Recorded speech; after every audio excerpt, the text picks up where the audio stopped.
আসসালামু আলাইকুম। দিনার ছোট্ট রান্নাঘরে সবাইকে স্বাগতম। 1 কেজি ওজনের মুরগি নিয়েছি, 4 পিস করেছি।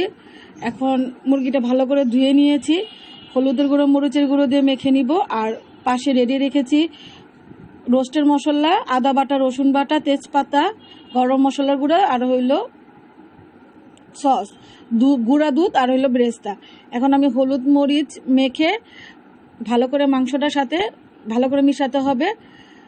আপনারা ইচ্ছা করলে ম্যারিনেট করেও রাখতে পারেন, যেহেতু আমি সাথে সাথে রান্না করব আমি আর রাখি নাই। এখন আমি ভালো করে মেখে ফ্রাই প্যানে তেল দিয়েছি, এখন ভেজে নেব। হালকা করে ভেজে নিব, বেশি কড়া করে ভাজার দরকার নাই। এখন ফ্রাই প্যানে সবগুলো দিচ্ছি।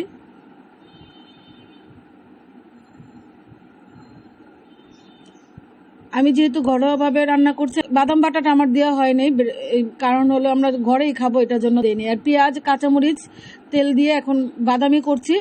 এখন মশলাগুলো সব একসাথে দিয়ে দিব, ভালো করে কষিয়ে যখন কষানো হয়ে যাবে তখন একটু লেবু রস দিয়ে দিব।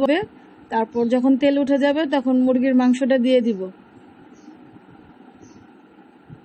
মাংস একসাথে দিচ্ছি এখন, দিয়ে এখন ভালো করে মিশাবো।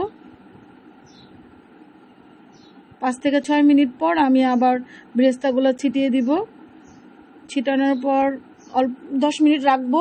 রাখার পর যখন তেল উপরে উঠে যাবে তখন নামায় ফেলতে হবে। আমার রোস্ট রেডি হয়ে গেছে। ভিডিওটি ভালো লাগলে লাইক, শেয়ার, কমেন্ট করবেন। আর পেজটিকে লাইক, ফলো করবেন। আমার ইউটিউব চ্যানেলে সাবস্ক্রাইব করবেন।